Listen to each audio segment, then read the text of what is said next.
Hello guys, welcome back to my channel.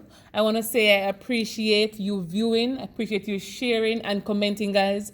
I really appreciate this. It's because of you that I continue to do what I do. All right guys, so we're going to be going into the segment where I will be explaining the difference of two squares. So the last video I explained how to do perfect squares, and so this video will be on difference of two squares. So it's basically identifying that you are given two terms and they are both square numbers and you can rewrite them in binomial form. All right, guys. So let's get into a question. So for the first one, it says x squared minus 100. And so we see that x squared is a square number, or say a perfect square, and 100 is also a perfect square. And so guys, we realize that the two brackets should have the same thing. Only thing that in this case is that the signs are different. All right guys, so positive b, negative b, and a positive b. And so guys, if we go ahead and list the factors of the first two, so it's x, and for 100 it's going to be 10 and 10.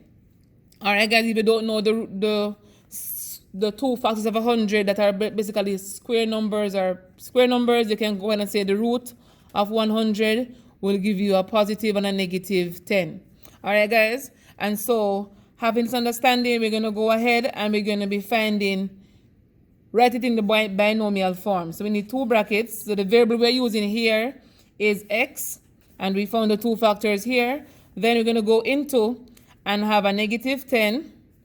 So we have it right here, and a positive 10. And that's basically our final answer.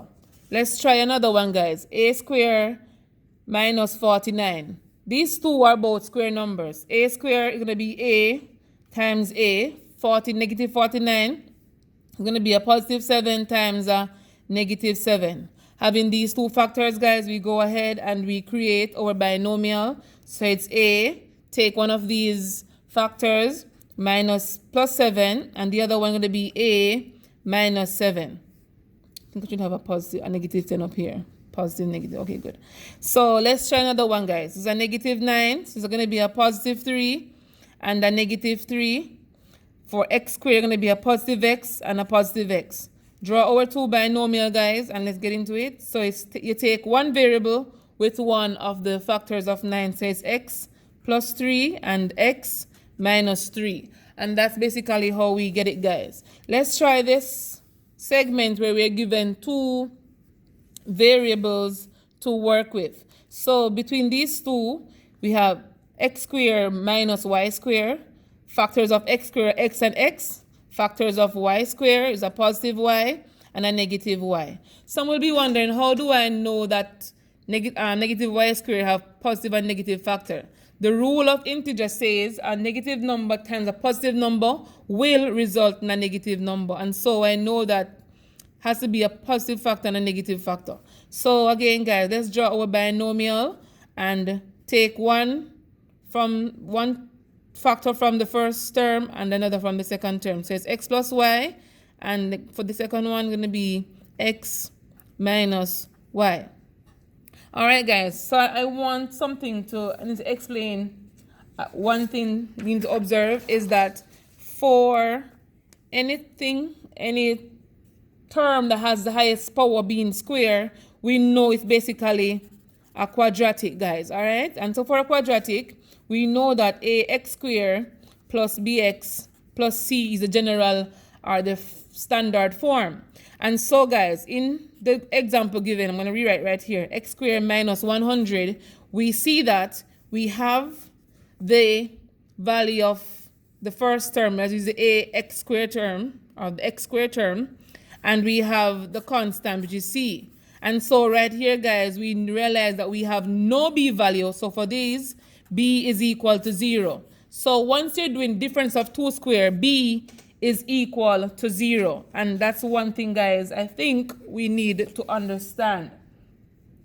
All right, guys, so let's go in and try another part. For these two, we see that 4x squared minus 49 is the given question. And again, b is equal to 0. So they're both perfect square, guys. So factors of 4x squared, so you can break them down if you want to. So factors of 4 is basically 2 and 2, and x squared is going to be x and x. So since this is one term, guys, we can keep it by itself. And for negative 49, it's going to be a positive 7 and a negative 7. So we're going to be taking the 2x and one of the term on this side, so it's 7. And we're going to be taking the following, or whatever is left on the left-hand side, so it's 2x plus 7. And this right here, guys, is our final answer. So once a is greater than 1, guys, we need to ensure it is if it is a square number, we find the 2 factors that gives us that number. All right, guys, so let's try another question where a is not a square number. So for these two, guys, we see that it's 2y squared minus 50. So right here, a is 2. And 2 is not a perfect square, or not a square number. So, guys, we need to know what else can we do. So right here, we can factorize using the GCF, because 2 is a factor of itself and 50. So factorize using GCF, so we can factor to 2. So a 2 into 2y, we're left with, into 2y squared, we're left with y squared, and 2 into 50 is going to give us a 25. All right, guys, and right here in the bracket, we know that these two are perfect squares. So we can go ahead, guys, and solve with difference between 2 squared. So it's just a square number, it's a square number. So it's y times y, positive 5 times a negative 5. So let's go, guys. Let's take 1 from each. So we'll have to write back the 2 because the 2 will be whatever we are working with.